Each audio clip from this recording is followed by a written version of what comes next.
The Bald Truth is brought to you in part by Netflix. Watch thousands of TV episodes and movies on your PC, your Mac, iPad, iPhone, or TV instantly. For your free 30-day trial, go to netflix.com/GFQ. And now something completely different. Good afternoon. I'm speaking to you live just outside I like to think balding is just God's way of saying, now let's see you get laid. Is it true that if you don't use it, you lose it? What I'd really like to do is put the greatness of this man in perspective. The hair loss community has a lot to be thankful for, having you as a spokesperson. You mean you just call this guy up? About life and about reality. And now, America's #1 reality radio show for men. Live from Los Angeles, it's Spencer Kobren's The Bald Truth. Hey guys, welcome to the show. Phone number 888-659-3727. Suncast. I actually just started recording right now, so, just start from the top of the show. Not a big deal. Phone number 888-659-3727. If you're new to the program, don't know who I am or why I'm here, I'm a consumer advocate for men and women suffering with hair loss. I'm the author of The Bald Truth and The Truth About Women's Hair Loss, and I am a guy who has been dealing with hair loss for more than 2 decades. Now, if you're tuning in for the first time and you're watching the broadcast and you're kind of wondering, well, wait a second, this guy looks like he has some hair in his head. Well, I say this every broadcast. You guys need to know this. This is a partial sham. Now, I'm very proud of it. I feel so lucky, so fortunate that I've been able to slow the progression of my hair loss for so many years using FDA-approved products. And I've been able to camouflage my hair loss using, some creative combing, a lot of hairspray, actually. And, I use some cosmetic concealer in the back. But, the truth is I am 47 years old. I started to lose my hair at 21. So for me to be in this position after so many years, no matter what some dickheads may say online that, my hair is overly sprayed or it looks like a comb over, whatever it is, I am ecstatic that I have been lucky enough to save what I have. And, I'm not saying that, and for those who are new to the show, this program isn't about, woe is me, I'm losing my hair. It's not about, how it's impossible to live life with hair loss. This show is about the fact that there is life after hair loss, and that no matter what you do, no matter how you try to deal with it, at some point, especially during the initial throes of your hair loss, it is going to affect you in ways that those who aren't dealing with hair loss could never imagine. I must have been interviewed probably more in this short period of time, in the last month and a half, than I have in a long time. Usually, hair loss articles come in dribs and drabs. I'm usually part of most of the mainstream articles. Luckily, not all of them, of course. But I guess because of the launch of the UK show and some other efforts that we're putting out there, I've been contacted by a lot of press in the last month and a half. And I have to tell you, it is so rare to speak to somebody who truly fucking gets it. And we're talking about learned people, we're talking about people who've gotten to certain levels in journalism because they're smart, because they're good at what they do. Working for major publications. And they have no effing clue how the hair loss industry is run, all the bullshit that's out there, how hair loss affects people, and guys especially.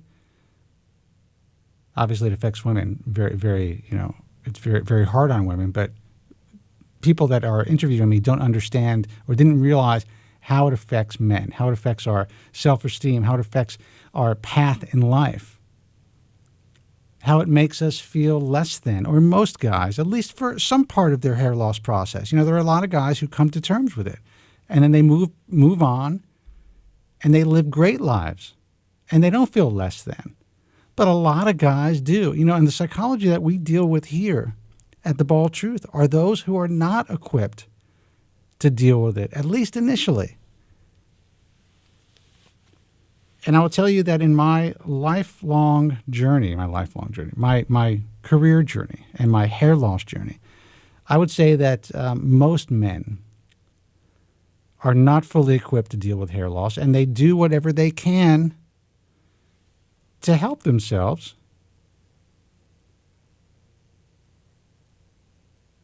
Some people are able to just move on. Some people can't come to terms with the fact that no matter what they do, even with the best possible treatments, you're never going to be the same. Once you cross that line, there's no crossing back.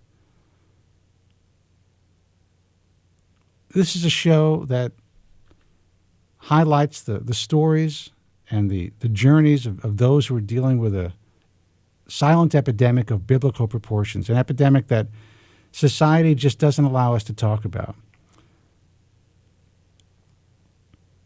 You know, one of these journalists, who's actually a woman, asked me, and I thought it was a pretty astute question, how did you have the courage to put yourself out there and talk about this the way that you do?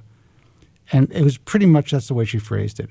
And I thought that was a pretty compelling question and a very insightful question. And this particular person is one of the few insightful people that I spoke with this month. And I guess that's what it takes. It takes courage to be able to talk about your hair loss. It takes courage to be able to accept your hair loss. It also takes courage to be open about trying to fight your hair loss.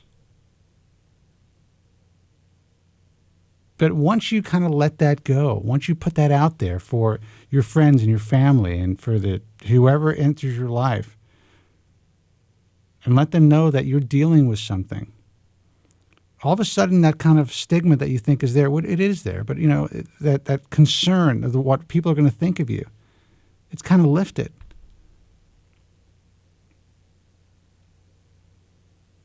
For the most part, people don't give a shit about the way you look or how you feel about yourself, whatever it is. Your closest loved ones obviously care about it the way you feel about yourself. But everyone's so wrapped up in their own shit. If you're out there trying to date and, you realize, it's more difficult if you're not quite as attractive as the next guy. But once you kind of get your foot in the door, you'd be surprised at how even that playing field becomes. And it's really based, people are attracted to you really based, and this is not bullshit, on who you are in the end.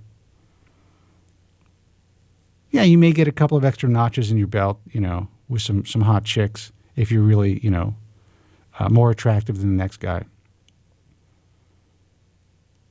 But in the end, if you're able to come to the table as a relatively secure, open, together person, that's what gets women started. Kind of going back and forth on a tangent here, but these are the things that kind of enter my mind when I speak to these journalists, or when I went on the message forum today and I just see all the guys who are suffering. People actually think that there's no life, that they can't move on, that they can't find the person of their dreams, that they're going to have to settle for someone that they probably wouldn't go for because they're just so happy that someone wants to be with them and someone wants to have sex with them that they're just going to tie that knot. It doesn't have to be that way, fellas. Take it from a guy with a quasi comb over who was in your position and still is, but as a young person was dealing with the initial throes of hair loss, with a receding hairline, with people making comments about the state of my hair, how it's changed and what's going on and why are you wearing it that way? And, and even people, friends of mine who weren't trying to hurt me. They just didn't understand it.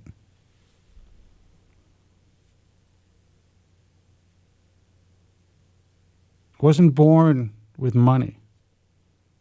I didn't have tremendous privilege like a lot of people think. Once you get to a certain state in life, people think you're kind of always there, or status in life. I was just a regular guy dealing with the same issues that you're dealing with. And I'm here to tell you that there is life after hair loss. Let me give out the phone number. It's 888-659-3727. I say this all the time, but it's so hot in this studio. I don't know what I'm going to do in this new place. But I think I get everything working. So hopefully I may have to rig some sort of a silent air conditioner. Been looking that up online. Anyway, 888-659-3727. Let's go to the phones, see who this is. Hey, you're on the air. Who's this?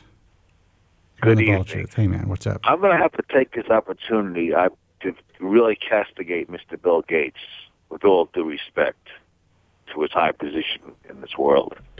This gentleman has been on a personal crusade, speaking at many, many global conferences, that he wants to see an end to hair loss research. He can't believe that billions of dollars is spent on in his opinion, which I take very lightly, on a trivial disease such as hair loss. I mean, this man doesn't know the effects of hair loss. He has absolutely no idea what he's talking about. As you know, Spencer was in London just 2 weeks ago, discussing this at the Royal Academy Global Conference. How much he detests people researching something as trivial as hair loss. And to me, I have to just castigate him again. Mr. Gates, your comments are horrible, outrageous. I really think you need some type of help. Really. Well, I'm going to play your opening on that one, but then I'm going to comment. My name is Joe from Staten Island. My name is excuse me. My name is Would you like me to reiterate it? My name is Have you heard it? Excuse me. My name is Joe from Staten Island. Joe, I certainly don't disagree. I think what we have to realize is that this is a guy who has never lost a hair in his life. For a guy who's obviously as pragmatic as he is, as accomplished as he is, as someone who's not had to deal with something like this. Even if a family member did, most people aren't open enough to talk about it, whether he has a brother who's balding or whatever. I don't know what his family's like. So I could certainly understand that point of view when you are completely ignorant to our point of view. It's not cancer. It's not malaria, as he puts it. It's not, it is what it is. It appears to be an innocuous issue, especially innocuous for people who aren't dealing with it. So I can't blame the guy. But, maybe if enough Bald Truth listeners and Bald Truth Talk forum users, write a letter, try to contact this guy and explain, our position, who knows? Sometimes people have to be enlightened. You can't blame a guy for being ignorant. Yeah, but the fact is, as you said, he has a full head of hair. So, but just to pick on a disease like hair loss out of the clear blue sky, this disease has cost thousands of lives. How many people have committed suicide over this disease? How many people develop high blood pressure, heart disease, psychiatric problems over this disease? Is he aware of the billions and trillions of dollars that hair loss has at the No, he's not aware of it, Joe. He's not aware of it. And most people aren't aware of it because it sounds fucking insane. But he's a capitalist. Does he know what it... I'm sorry. Yeah, but it's true. It sounds insane, Joe. When you say it, when you put it in plain English, it sounds insane. But we know. Listen, I was talking to somebody who recently got off the radio, who is now doing internet-only broadcasting. And we were talking about, my business model for my broadcast and about, my content. And, the guy actually admitted to me, he knew me for a long time when I was on radio. And, he thought it was nuts that I had a show on hair loss. He had no idea. And this is a guy who is really well known in radio, extremely successful. He's a multimillionaire. Thought I was out of my mind, had no idea. But as he got more into internet broadcasting, he started to kind of focus on some of the more successful shows out there. And since he knew me, he was looking at my broadcast. And he actually took the time to watch and listen pretty consistently And this is a guy who's not dealing with hair loss himself. He gets it now. He understands why it's so successful and why, I'm able to do what I do. I've been able to do what I do for so many years. So, he's looking at it from a business standpoint. He's looking at it as as a model to kind of potentially follow for his internet broadcast. But the point that I'm trying to make is, until you understand how powerful hair loss is in every aspect of our lives, those who are dealing with hair loss, then, you can't blame these guys for being ignorant. And these are smart people. Obviously, you're talking about Bill Gates. I'm talking about a local radio guy. Spencer. Doesn't he realize he's a leading capitalist, that the billions of dollars, if not trillions of dollars, will be made on a person who has an effective treatment for hair loss? This company will make trillions. Yeah, but he's not concerned about that, because he is the wealthiest capitalist in the world. He doesn't have to worry about going into different ventures. He doesn't have to worry about focusing on what's going to make more money. He's focusing on his philanthropy at this point. And you have to admire the guy for basically giving away half his wealth and doing what he's doing to help our world. So, and look what he's done to completely fucking change our world to begin with. But now he's giving back, and this is the way he chooses to give back. Listen, I'm not here to defend Bill Gates. God, he doesn't need me to defend him. But I'm just trying to put things into perspective for you, to kind of give you an understanding of it's not because he's anti-bald guys. It's not because he thinks it's a joke necessarily. He doesn't understand it. He doesn't know what it does to people's lives, how it affects. Why doesn't he have a good conversation with his partner, Steve Ballmer? Maybe he can enlighten him on it. Who's an 0-7. Well, maybe Steve Ballmer isn't in a position emotionally to talk about it the way that we are. Also, when you are as rich and famous as some of these guys, as this guy in particular, you don't want to put yourself out there. You don't want to put your emotions out there. You don't want to show that you wear your emotions on your sleeve, especially for something that society looks at as being so trivial. It's really tough. I'm sure telling Steve you. Ballmer will be the first guy in line for the cure. I'll tell you that much. Listen, dude, I have taken so much shit over the years for doing what I do. People just don't understand it. Forget about the shit from the guys in the industry, just for being open about hair loss, just for saying that it's a disease or a disease of the spirit, for likening it to cancer, not like you do, but calling it and coining the phrase cancer of the spirit. I have been ridiculed, criticized by the press, on camera, on television, on the radio. But I could tell you this, that for everyone who's listening to this program, or who's going to download the podcast in a couple of days, or who's going to watch this thing on YouTube, or who's listening on iTunes radio, or has listened to me on the radio for the last 14 years, they fucking know. They know what the deal is. Just like Joe. So I guess I don't mean to get excited, but, I want you to understand that, not everyone thinks like us. And most people don't think like you. You know that. But not everyone thinks Andrew, like us. Yes, but Andrew, as a certain person says, I'm a radical. Androgenetic alopecia medically is classified as a disease. So why are people saying that it's not a disease? It is a disease. There's no doubt about that. Well, I think that I think that most people will categorize disease as something that is, debilitating physically. That could be degenerative. That could be, something that basically put the stop physically on life, or, adversely affects it significantly. People don't, because so many guys walk around, because so many men walk around bald or balding, it basically is part of our society. It's normal. It doesn't appear to be abnormal. It doesn't appear to be part of a disease process to go bald. So people do not look at it. Society does not look at hair loss as a disease. It's the way that it is. Well, go ahead. But let me just say this quickly. Six Noah in the chat room just made a very interesting comment that Bill Gates should donate $2 billion to Histogen or Aderins and use the profits to give to one of his charities. That's a very good point. I have to congratulate Six Norwood for making that. Say that again? I'm sorry. Say it again?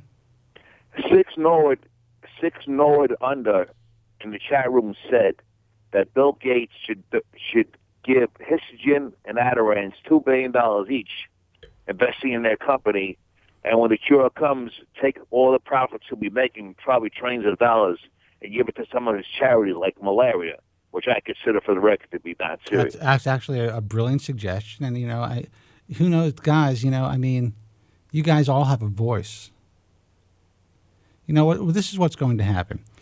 When the chat closes, when people turn off their computers and are no longer on the forums, when they're not watching this program, they go on to their own little lives, and they deal with the shit that they deal with. Very few people will go out there and take a stand and do something to try to get some progress here. Like what? Right, Bill Gates. Give me some suggestions. Right, Bill Gates. Bombard this guy with email and letters. Well, if ever he had lost stuff, what's the word? His products? I can't think of the word. Boycotted his products. I'm sure he'd think twice about some of his comments then. Yeah, but why even boycott? First of all, you can't. But you can't survive in this world boycotting his products. Now, obviously, you can go switch over to Apple, but most businesses are using something that either he or his business created. That's the way the world is run, period. So that's going to be very difficult to boycott Microsoft and Bill Gates. I guess you could do it, but that's not even the point. Why do that? Why not try to reason with the guy? If this is something that is really affecting you, Joe, start a campaign. It destroyed my life. I'm not talking about hair loss. I'm talking about Bill Gates' comments and and everything he's been saying for the last couple of years. Then take a stand. It enrages me, actually. Take a stand. Do it the right way. Don't just go out there like most guys do and they post some anonymous comments or they call the program or whatever it is. Get some shit done. Do something. Well, I hate to say it, I don't think Bill Gates has ever heard of you or me, to tell you the truth. No, I'm sure he has. I'm sure he hasn't. Dude, I'm like a Z-list celebrity, man. Well, you're very famous, but he's a very ignorant man. So I'm sure Steve Ballmer's aware of you, though. Well, I'm sure about that. I don't know. I know the guys. I know the guys want to get some news, and I actually. I have a little. Go ahead. Yeah, go ahead. Well, it's just some brief. You have news? You want to get the brief news that I have? No, go ahead. I have no news. Well, the next couple of months, we're going to know whether Histogen, Adirans, or Allergan is going to phase 3. And my understanding is once they go to phase 3, they could simultaneously apply for approval while doing FDA approval, while doing phase 3 studies, which will very, very greatly speed up the release date. Are you aware of that, Spencer? I am. That's great news. And secondly, we have to get the bottom of Dr. Nigrams, but a lot of people want to talk about this product called carotene, called carotene retard. That's supposed to, be much stronger than Finasteride. A lot of people are commenting on this. I'm not aware. Have you heard anything about it? Well, I have, and there's a huge thread in Bald Truth Talk about it. And there's a guy that's pretty well known in the forums and who actually calls the program from Dubai. His name is Harari. And he wants to talk more about it. Listen, everyone is trying to find some sort of a product, a DHT inhibitor, or something that affects the hormonal causes of hair loss without using finasteride. And I'm not saying that these products aren't necessarily something that can help. According to some of these guys, anecdotally online, these products are helping them. But I've been doing this for a long, long time, and I have known the forum world for a long time, and I have seen things come and go.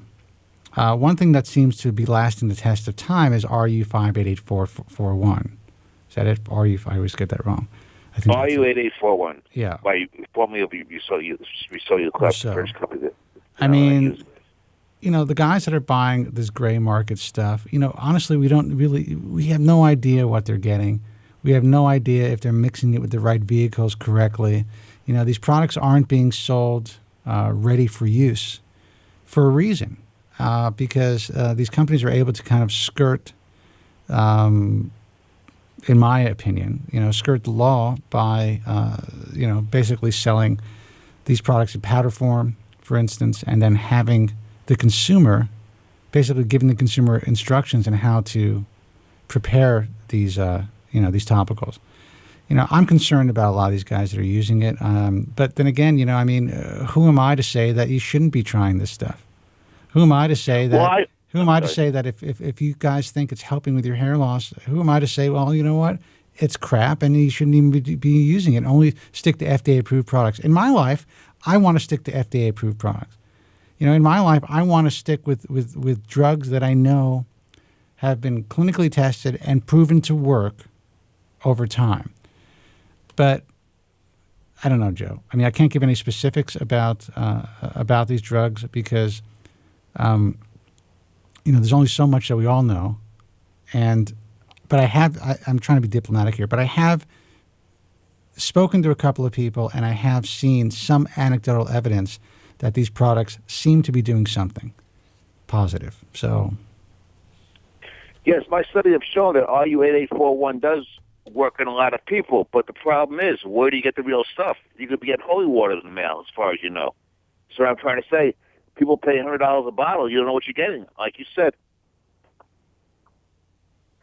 Well, I'm reading the chat. I'm reading the chat, and some guys are concerned about the sound being muffled a little bit.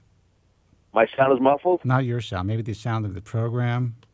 I don't know if it has slightly muffled. That's slightly. Yeah, you're coming in very clear. Nothing compared to last week. Right. But I don't know if it's the entire show or not. I have to see if AZ can help me out. Yo. It's only slightly muffled. Oh, I think it's actually the video is having a problem. All right, guys, listen, I'm going to take a break. Andrew just asked me to take a break, so I'm going to take a break. And you'll leave me potted up, Spencer? I'll leave you potted up. Guys, thank you. Phone number, 888-659-3727. That's 888-659-3727. Let me test my bandwidth speed. Maybe it's me. Maybe it's happening from New York. I don't know. You're listening to and watching The Bald Truth. I'm Spencer Kobren. Stay with us. We'll be right back. He's an international best-selling author, a contributing editor for Consumer Digest magazine, and the host of the longest-running reality radio show for men. I'd say he's the man. The truth! Don't set you free! It's Spencer Kobren's The Bald Truth.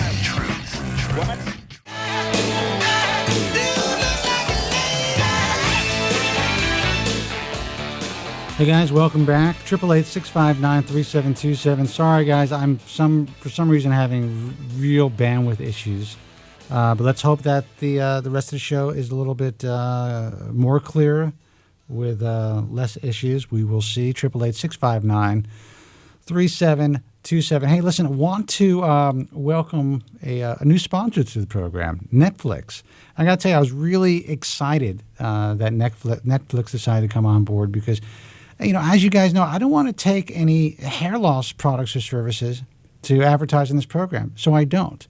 But when Netflix decided to work with GFQ and they wanted to advertise on The Bald Truth, I was very excited. So from now on, a portion of this broadcast is brought to you by Netflix. And if you don't know what Netflix is, you're living under a rock, for crying out loud. I use Netflix just about every day to stream TV, movies directly to my devices. But I'm old school. I basically watch everything on television. But you can watch Netflix with through your Mac, through your PC, through your iPhones, through certain Android phones. There's a great iPad app, which is amazing. And I do every once in a while stream something to my iPad. But listen, if you want to get a 30-day free trial, there is a link at the bottom of the screen, and that is netflix.com/GFQ. That's netflix.com/GFQ. I got to tell you, I want to thank Netflix for supporting hair loss sufferers around the world and supporting The Bald Truth and, of course, the GFQ network. And I got to tell you, on a personal note, I have been subscribing to Netflix for quite a long time. And to me, there's no other way to watch movies and to stream television directly to any of your devices. So again, the URL netflix.com/GFQ. Go there, get a 30-day free trial. I got to tell you, once you guys see how Netflix works, you're not going to turn back. Phone number 888-659-3727 is the toll-free number. And I'm hoping that I'm coming through clearly now, guys. And if I'm not, just let me know. Fuck it, what am I going to do? It's the internet. This is internet broadcasting. That's the way that it is. I got most of the other studio stuff working, so we'll see. Let me give out the phone number again, 888-659-3727. Joe, you still there, man? Yes, am I on? Yes, you are on. Yes, I will be needing a 30-day trial to Netflix due to the fact that I've had it for the past several years. And my whole family loves it.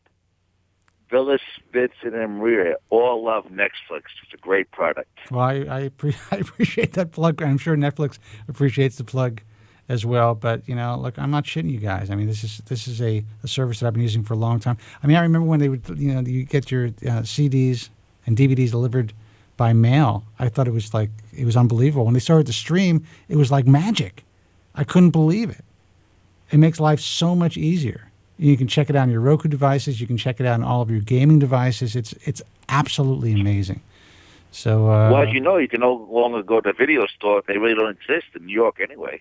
I don't know about California. No, they're all can't rent a movie anymore. No, well, you can go to like Redbox in your supermarket, which is pretty cool. But that's about it. But honestly, man, why do I want to have that physical DVD when I could just stream the shit? It's right there. And it takes a few extra minutes to stream it in HD, to download it. But so what? It's the way to go, man. It is the future of entertainment, and the future, obviously, of broadcasting is here. But I mean, the way that we view our content now is it's totally different, man. It's a new world. You and I are old school. We're old school, bro. But I mean, it's pretty cool. Yep. No more trips to Blockbuster anymore. We got Netflix.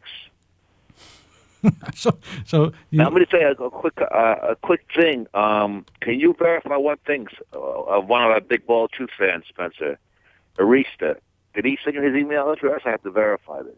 I have his email address, but the truth is, that he said he wants you. No way. I'm not going to do it. What happens if I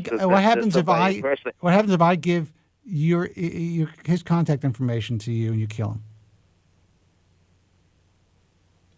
I'm sorry, what? What happens if I hook you guys up and you end up killing this poor guy? That's you know better than that. You know I'm capable of something like that. You know I'm a decent person. Well, I know that, but what happens if what happens if he's not a decent person? He attacks you and you kill him, but no one knows that he attacked you. You have to audition somebody else then.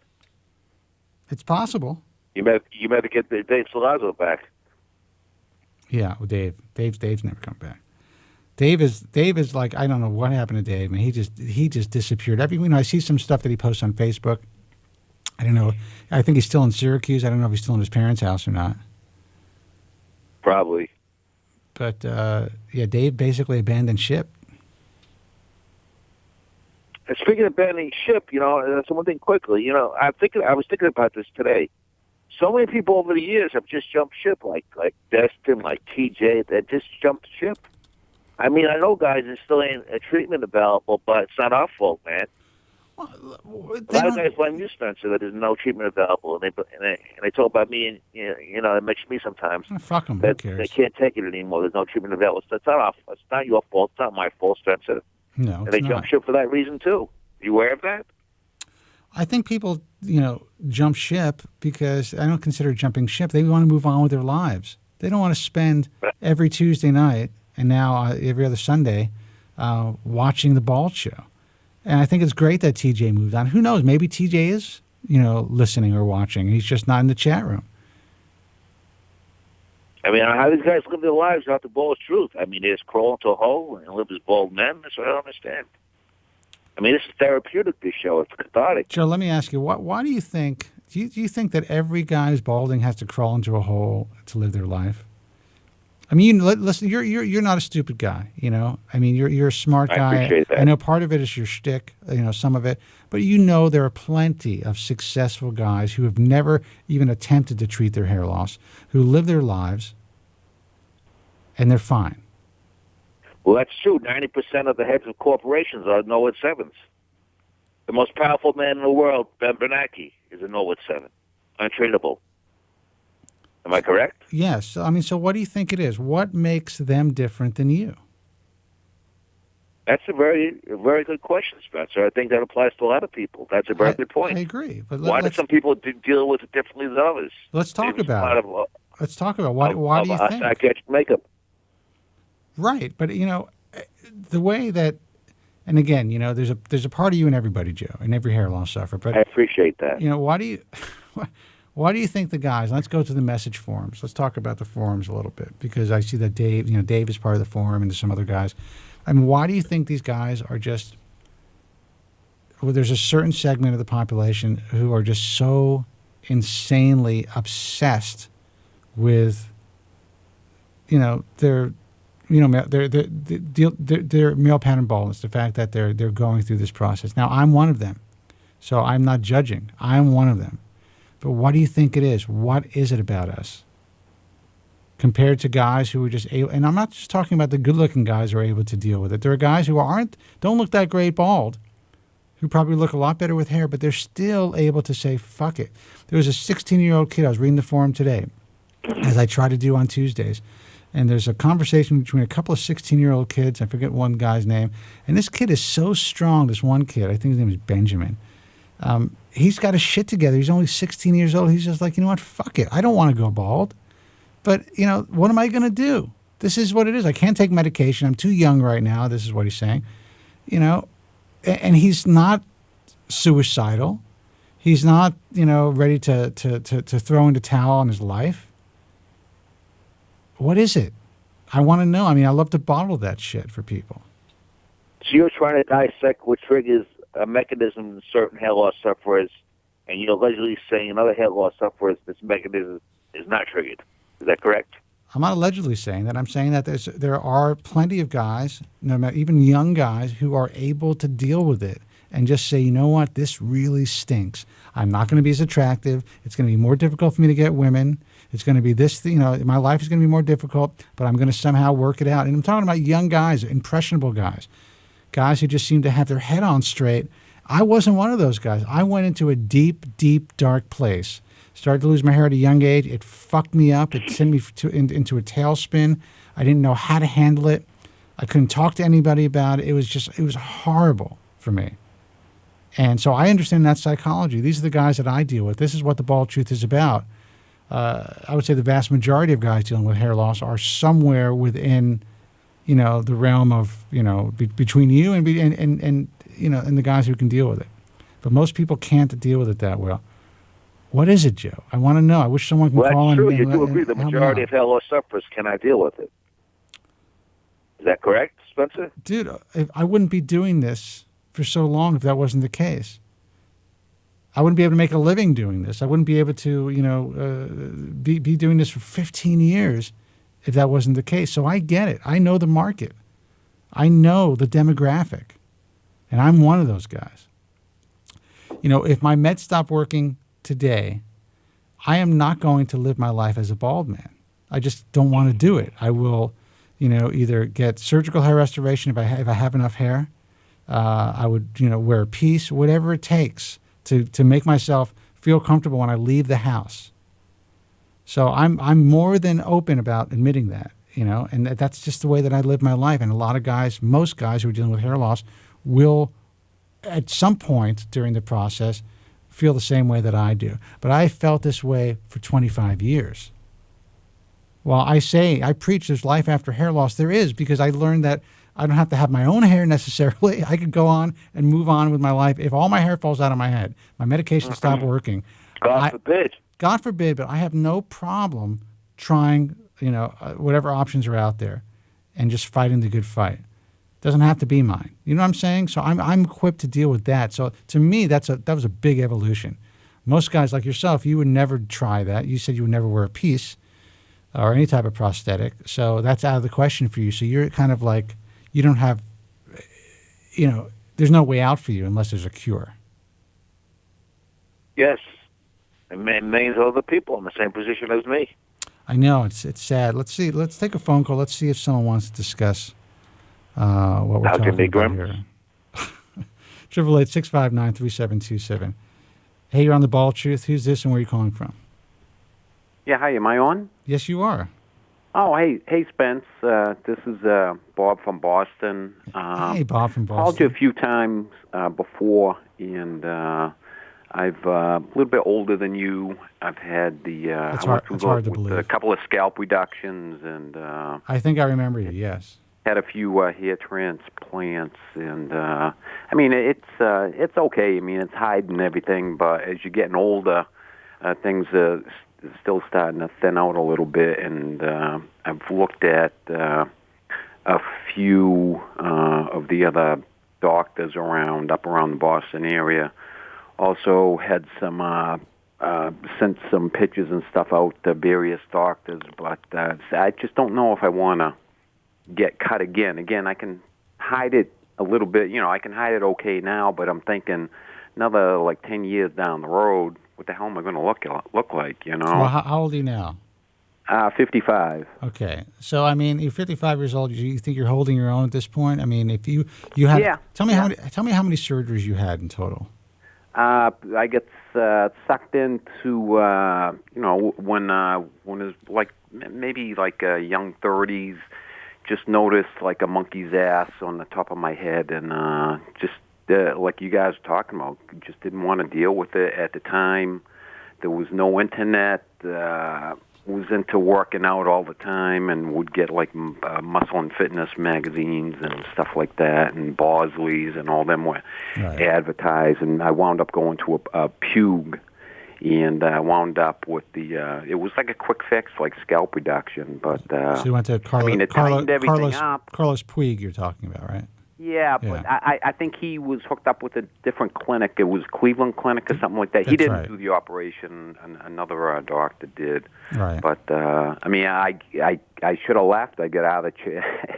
I got in the chair, got out of the chair. I went, and then they kept calling me back for a couple of months or so, and they said everything would look fine. So I got sucked in. I did it. And I got home, the thing kind of split open they sewed me up like a friggin' football. So you're telling me that the scalp reduction split open? Yeah. Oh, my God. And, so what happened? So what did you do? Well, they couldn't do anything. They said they had to heal it up, and then they said they'd do it again. And so you're saying, so basically what happened is the sutures didn't open. Basically, the scar stretched. The sutures are open. Yeah. Oh, really? They split open. Yeah. And they didn't do anything. They didn't sew it back up. Well, it didn't split 100%. It was like a partial. So I went back in, and through all that, you couldn't really. I've gone and seen other, and after that, I went back and they put transplants in there, and kind of hit it okay. But if I even went to see other doctors, and in the past maybe 5-6 years, and a couple of them I sat down, they couldn't even tell that I had it done, but. Right. In the front starting to thin out, and I've been on Propecia and everything else. So how long have you been on Propecia? As soon as it came out, I think it came out as 98 or so. Is that right? It did. Right around there? It was approved in the December of 1997. As soon as it got approved, the doctor put me on it. But I wish, you know what I did? I switched about 5 years ago to the generic Finasteride, and I started taking a little bit more, maybe 2.5 milligrams a day. And believe it or not, it started to fill in a little bit more. I just wish that if I was put on 5. First of all, I never wish I got in the friggin' chair. But you just didn't know it. People that get I don't even know if they offer scalp reductions now. If they did, the doctor should put away or something. It's very rare. Really, it's reserved for people with significant scarring and just unique, specific cases, but not for typical male pattern baldness anymore.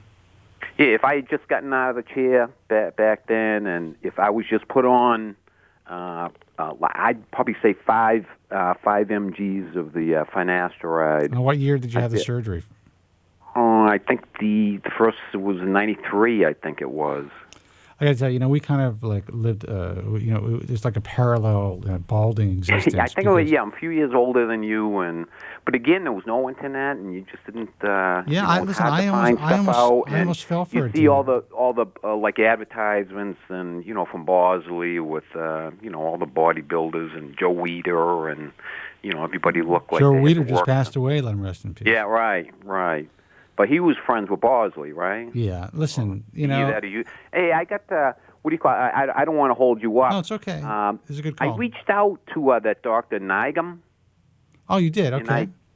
And what do you call it? I chat in the chat room every once in a while. Right. And I mentioned, I said to Joe last week in the chat room that I'd reach out to him, and because to me it just seems like a lot of doctors in New York. He lives in New York, and it just seems like we should be able to do something for Joe. He can't be like.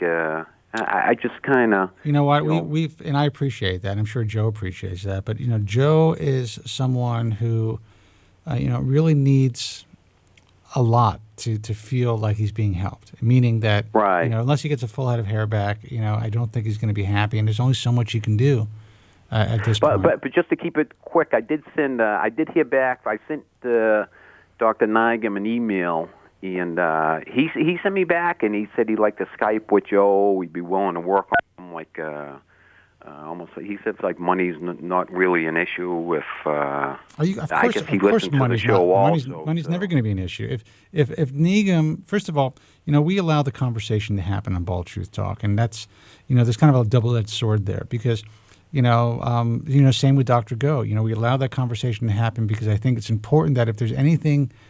Really happening here that, it's good to see it, evolve, on the forum and just, for people to learn about it. But like I said, it's double-edged swords. So many guys are getting hyper excited.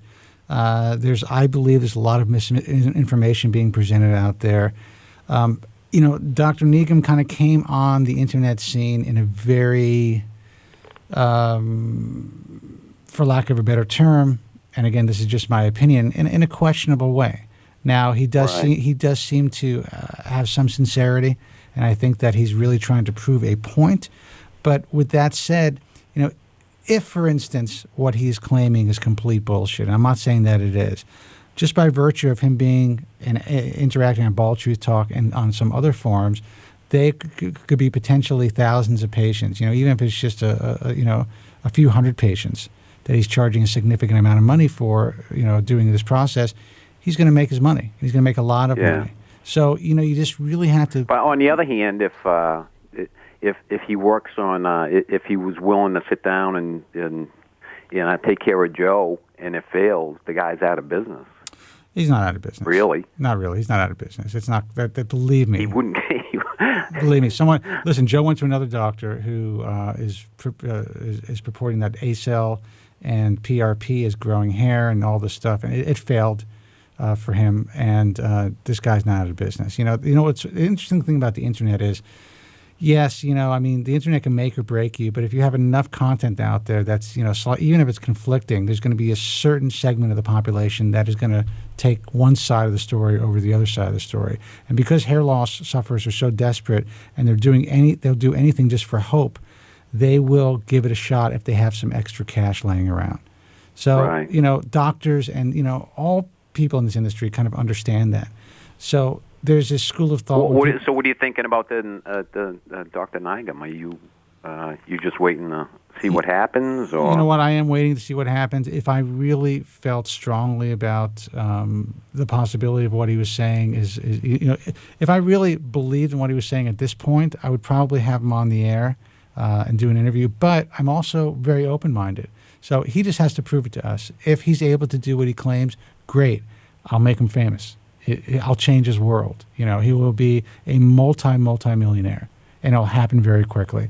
Right now, we're allowing him to utilize our resources so that the discussion can continue. But I am looking at him with a jaundiced eye, and I think that's fair.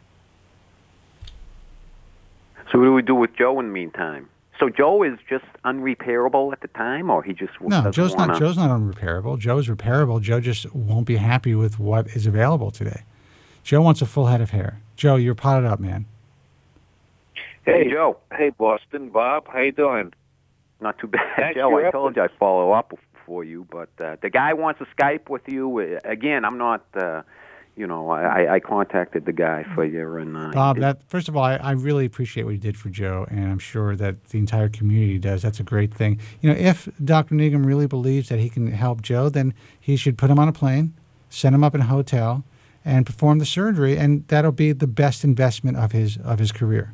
No, that's what I said. I mean, I got the email right in front of me, and it said, what do you call it? Money will not be a big issue. We can, but again, I think you probably want to talk to him with Skype or something like that beforehand. But I think it's up to you, Joe. Joe, I think it would be great. Is he aware of me, Boston Bob? Yeah, he knows that you're on the show and everything. Oh. Spencer, what's your opinion on this? Hey, Joe, I figure there's probably some trannies over there for you, too. There's probably a lot of trannies over there, Joe. Joe, if Dr. Negum is willing to... Don't tempt me, Bob, now. I'm sure that if he really wants to do this, he'd be willing to put you up in a 4-star hotel, pay for your flight. It wouldn't cost him a tremendous amount of money, and perform the surgery. And it would be... guys pay for public relations, here, at least here in the U.S., $6,000 to $10,000 a month. Something like this would cost him significantly less to make it happen, and it would change his world. One thing on his, he also said that it come in the next month or so, and I guess he is a hair transplant doctor, but in the next few months, he's just stopped doing any. He's not going to do any FUEs or any FUTs anymore. He's just going to do. We'll see. He's still doing. From what I understand, he also has a weight loss business, and there's a lot of stuff going on. But you know what? There's a lot of stuff going on. The truth is, he may be the nicest guy in the world. He may be legitimate. I just don't know. From what he's shown me, I have to look at him with a jaundiced eye because I understand the industry. I've been around for a long time. Has he reached out to you? He has. He's actually reached out through Bald Truth Talk forums, and he may have reached out to the Bald Truth as well. And, I have, my guys have been in contact with him. Yeah. I have to kind of play this, I have to be smart about this because if I put him on the air, and then it'll change everything. Kind of legitimize him. I mean, the truth of the matter is, look what it did for Go. And I'm not saying I like Dr. Go. Dr. Go and I have conversations. He's a good guy. I just think that, there at this stage of the game, as far as surgical hair restoration is concerned, if it were my family member, I would prefer to keep them and send them to some place that is really providing a significant service, meaning that, these guys are getting more bang for their buck. They're getting a lot of hair. We're not seeing that with some of these other techniques. But, I don't know. I have to be diplomatic about this. I hope that Dr. Negum is onto something. I kind of wish that the tone of what's happening online would be kind of just a little bit more relaxed and let the science speak for itself. And, I don't like when these guys go out there and pander to the message forum users. That's the one thing I respect about Go is that, he just kind of minds his own business and does his own thing. He doesn't go out there pandering to these desperate guys in the forum. So. But Spencer, Dr. Negum, he's claiming unlimited donor area. This is my understanding is. Is that correct, Spencer? Is that correct, Bob? Is that what he's claiming? I think what he wants to do first, according to what I read and what he said was he's going to stop doing the FUE and the FUT. So it's all hair multiplication then. Well, that would be awesome. And you know what? If that's the case, Joe, we can talk about it. Have you sent down there? I can guarantee you that he would foot the bill. It wouldn't be it wouldn't be a big deal if you're willing to fly to India. And who knows? Well, I'll forward the again. I'll shoot my email over to who should I send it to? Just the Bald Truth? Or? Yeah, you could send it to at baldtruthradio@gmail.com. And Spencer could forward it on to me when he has time. Absolutely. Would that be possible, Spencer? I will have my staff forward it on to you. I will write a note. Okay, Spence, give me the email again. It's baldtruthradio@gmail.com. And Bob, listen, first of all, guys, I just don't want any false hope out there. I want guys to understand that we have no idea what this guy is doing. And from the way that he's presented himself online, at this point, it's questionable at best. But I have an open mind. I am one of you. I am as desperate to find something that will, cure this thing, effectively cure this thing, I should say. Then, well, Spencer, from the bottom of my heart, I want to thank Boston Bob for his efforts. I really appreciate that, Bob. No, that's okay, Joe. Joe, you're very entertaining on the show, and a lot of people.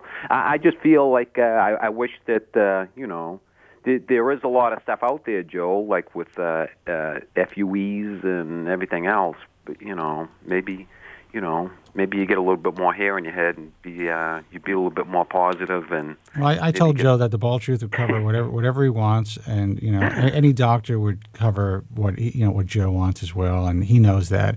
It's really up to Joe. It's been up to Joe for this for the last 14 years. So listen, Bob, I appreciate the call. We're going to take another phone call, and you know what? Thanks, man. You did a great thing. Yeah, I'll forward the. I'll go back into my onto my work computer. I'll just forward the email on to you. All right, man. Bob, could you have your staff send Boston Bob an autographed photo of me in my surgical mask? Joe, I'm afraid to see what you look like. It sounds like you've been like the mummy or something like that. I don't want to see you if you look like that. Well, the next member of the staff, an ex-Azarian, they've met me. He looks normal. He doesn't act normal, but he looks normal. Bob, listen, man, thanks for the call. Thank you so much, Bob. I really appreciate it, Joe. Take care. You're a great man. 888-659-3727. Let's take another phone call, and then we'll take a break after this call. Hey, you're on the air. Who's this, and where are you calling from? Hey, Spence. Yeah. This is Artista. How you doing? Hey, Artista, what's happening? Is the feed better now? It does sound better. It does. Okay. I did a speed test. There's something wrong with my internet on this computer that's running the feed. It's insanely slow today, so. It's a lot better now. Good. So what's happening? Just calling in to say hi. Hi, Joe. Hello, everybody. How are you? Joe, hey, Joe, I can understand why Spencer didn't want to share an email. You're from New York. I'm from Chicago. We might kill each other. You never know. You never know. Well, I would take willing to take that chance if he gives me your email. If you give permission to give me your email, I'm willing to take that chance. So you won't fly for Chicago to kill me. Listen, if you guys want to figure out, do some sort of a Bald Truth get together. That I'm not going to be there, but if you guys want to figure it out, Boston Bob and whoever else is out there who wants to get together with Joe, maybe you can guys, do neutral territory. That would be actually a good idea. Yeah, I think I'd be more than happy to get you guys together. And I'll throw Andrew Zarian. Andrew Zarian could be in the mix. He could be there in my place. Sure. So, hey, Joe, Spencer, I would correspond to Artista by email. I think he wants to share information with me. That's the impression I'm under. Well, let me interrupt, Joe. I can understand why Spence doesn't want to take that responsibility. That's cool. You can contact me on the forum. You know how to do it. You know what I understand, Joe? Why don't you open up a Facebook page? And you guys, what Facebook for that there? Surgical mask? You don't have to. You could just put a question mark. You don't have to have your picture up there, and just say Joe from Staten Island, and let all these motherfuckers contact you at will. That's a great idea. But I'm already on Facebook. I didn't know that. A pseudonym with no picture. All right. Well, so you can give out your pseudonym. Mm-hmm.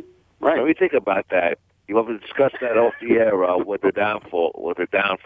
I mean, the negative thing could be on There's no negative thing. You can do another pseudonym, set up another page, and then these guys can contact you through there. And if you don't want to contact these guys anymore, you just cut off your page, and that's it. Yeah, you certainly could. That's a good way of doing it. Hey, Spencer, I wanted to say that I enjoyed that discussion you had with journalist Brian Beacom recently. Oh, I'm glad you liked that. He had the hair transplants really did impress me. His hair loss and mine are actually about the same. And he had a pretty conservative doctor performing his transplants, and he came away with a really great result. Yeah, Dr. Farho, right? Or Fargo? Dr. Farjo. Fargo. Yeah. It looks good. Oh, I'm surprised Joe wouldn't do something like that. He looks great. It's changed his life. I mean, he's dedicating a portion of his time to promoting surgical hair restoration for nothing. Yeah, exactly. So, and this is a really well-known journalist in the UK. You're surprised Joe doesn't trust surgery anymore because Joe got screwed so badly, and I understand that. But he just doesn't think. His whole thing is, there's not enough supply to meet the demand, so why would I go through with it? But you look at a guy like Joe Tillman. I don't care what you say, Joe. If you saw Joe Tronick in person, you would be impressed. I'd rather have hair like Brian Beacon does now than have to wear a hat. Yeah, absolutely. I agree 100%. You look at a guy like Spencer Stevenson, my sidekick now, Specs, on the Bald Truth UK. You're my sidekick too, Joe, by the way, so don't get offended. Oh, I appreciate that, man. Yeah. Could you have that recorded so I just play for my wife? It's recorded. So, thank you. So, you look at that guy, and he's been through 10 surgeries. Now, did he need 10 surgeries? Probably not. He's a little, everyone has a little bit of hair grease. But you can see what, and mind you, 4 of them were bad surgeries. So you can see what hair transplantation can do, especially if you have the wherewithal, you have the means and also, an understanding of who to go to. And it could be life-changing. Of course, Bobman is another great example. Bobman is an awesome example. But he was one of the first real, showcase mega sessions. Years ago in the late 90s, early 2000s, there were a couple of guys who were really trying to push mega sessions that just didn't quite get it. There's a lot of stretch scars. Hassan and Wong, in my opinion, really raised the bar when it comes to those type of numbers. And they were able to do it. They're able to do it consistently. Now, what you don't know, and what you don't see online is that the vast majority of Hassan Wong patients aren't the 5,000-6,000 graft cases, but they are capable of doing that if you are the right candidate. Bob was one of those candidates. He also has incredible hair characteristics, great, color to skin, contrast, and great hair diameter. So he basically it's amazing. Perfect. As you know, he's a good friend of mine. You guys are good friends? I didn't know that. In person, it's amazing. It's amazing to see him in person. I didn't know you guys were good friends. When did this happen? Some months ago, we connected, and he lives up in Wisconsin. I'm here in Chicago. And we met up. We had lunch, and we talked about a lot of things. And we became fast, close friends. So tell me about, so you saw his hair transplant in person. Let's describe it to us. Well, I was sitting there across the table from Bob, and I didn't want to just stare at his hair, right? So I just talked to him normally, and there was nothing about his hair that would be suspect. It would make you think he had a hair transplant. It looked natural. And this guy was really bald, Bob. Yeah, he was like a Norwood 6. Yeah. And I have to tell you, Joe, his hair looks natural. He let me touch his hair, and it looked good. I mean, I wouldn't even let you touch my hair, and I haven't had any surgery. You'd probably lose a finger if you tried to touch my hair. But, that's what I admire about these guys. And I know that Bob is, my voice is cracked, is getting involved in the industry, in which he is a guy that deserves, in my view, to make money in this industry to help other people, because he has helped a lot of people, I would say free of charge, just by putting his images out there, just by letting people know what can be done. He's one of the most, I'd say Bob's images are probably one of the most stolen images, some of the most stolen images in the hair transplant industry. I remember you had said that before. He didn't even know that. Yeah. They are. And believe me, we're good friends, and we talk all the time. And he should be more in the business. He should be making money promoting. Well, he's getting. Really I think he's getting involved, and he's trying. It's a tricky thing. You really have to.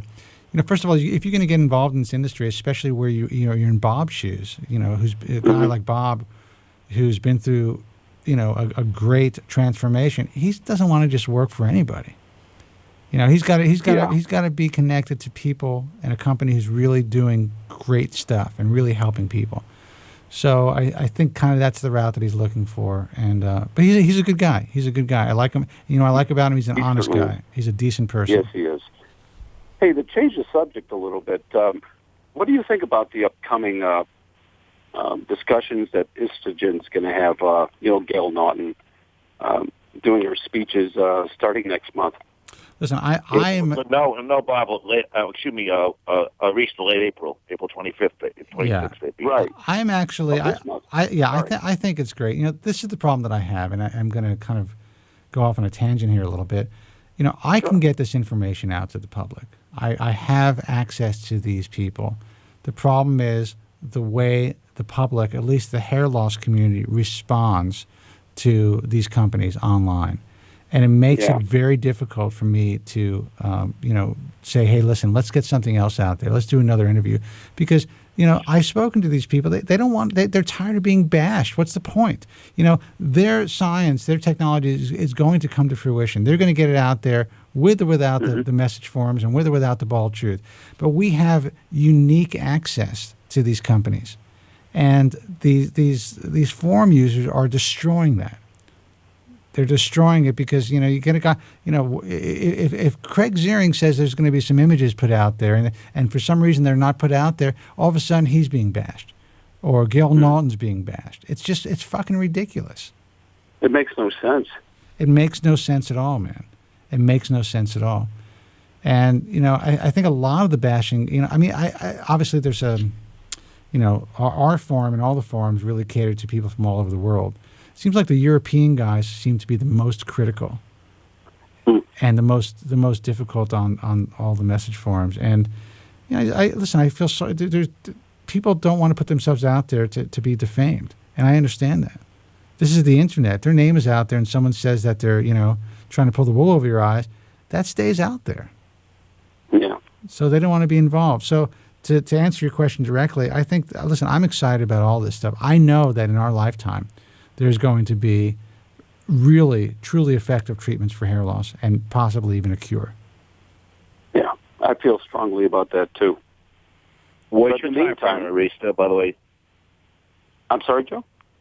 What is your time frame, your observations on Adderant, Histogen, and Allergan, in your expert opinion? When do you believe an effective treatment will be on the market?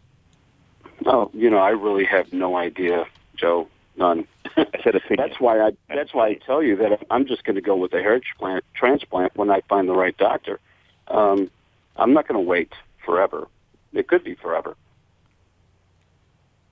I want some type of improvement. Well, so tell me, who are you considering right now? Well, Hassan and Wong is great, right? Absolutely. He set a gold standard. But we have a couple of great doctors here in Chicago. Well, you have Conyer, Dr. Yates. You have Yates. He's amazing. You have Panine. I mean, have you even looked at Panine's work? I mean, that guy is really doing some great work too. Oh yes, I've actually spoken with Dr. Panine. Great stuff. So it's a matter of just getting my photos to these doctors and seeing what they have to say about it. All right. So I mean, what is your? I mean, I've seen you kind of talking about this for a long time. Online, and I think you've called the show. I don't know if you called the show about it or maybe you've spoken to me, you contacted me directly about it. But why haven't you pulled the trigger yet? I guess it's just a matter of getting past that the hump, Well, let me ask you, what happens if something goes wrong? I mean, are you equipped to deal with that possibility? That's another part of it, right? Yeah. That's another issue. I am concerned about that. I mean, hell, I'm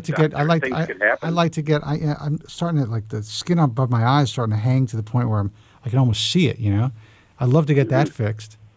But I think to myself, I'm in the cosmetic surgery industry, I'm involved. I understand what it is, at least in the hair world. And I've kind of gotten more involved with the mainstream world as well.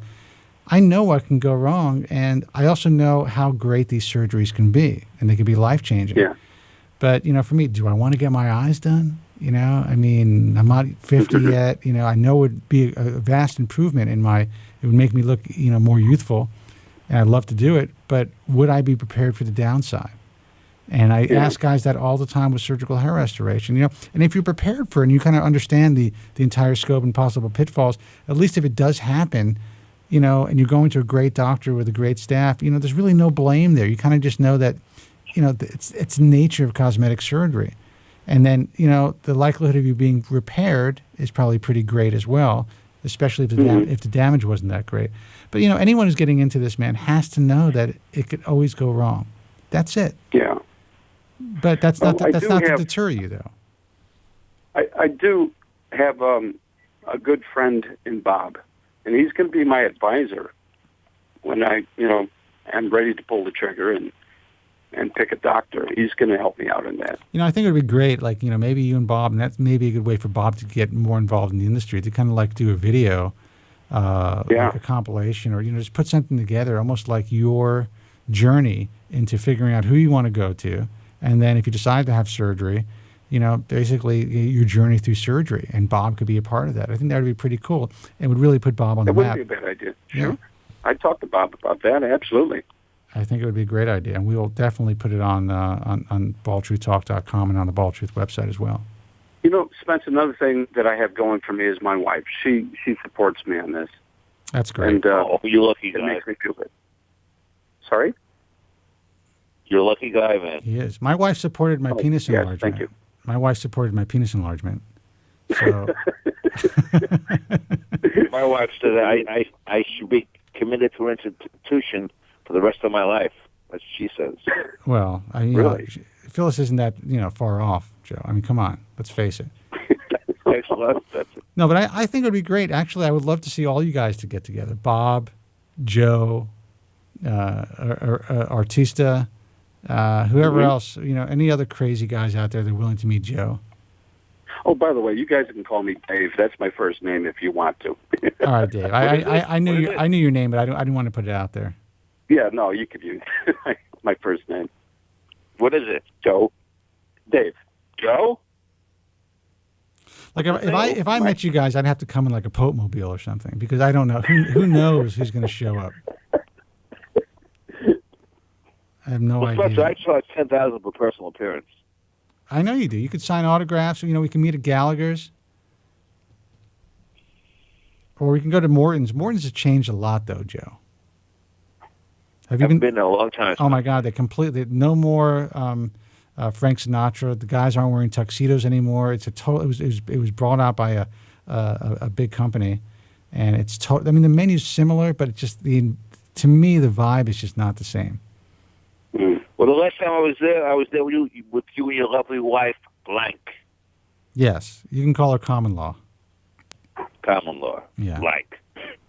As a long time ago, Joe. We were basically newlyweds, even though we never actually got married. That was about approximately 11 years ago, Spencer.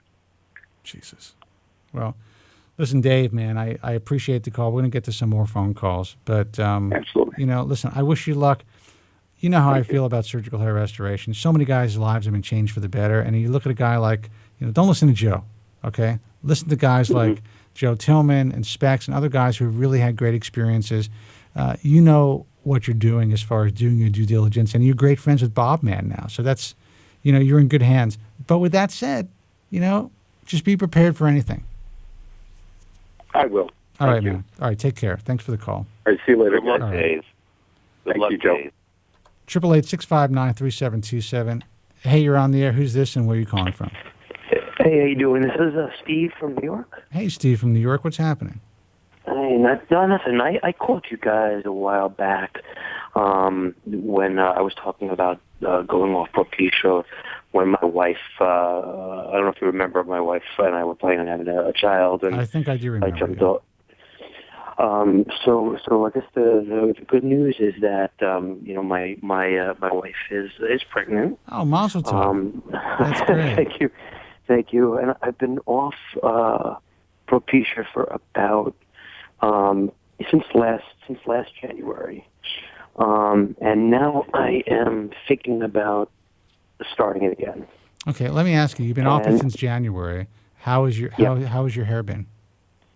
Big difference. I mean, for people who don't think that the drug works, it's. I mean, for me, certain people may not say they know a difference, but now I think it's really starting to, really starting to show.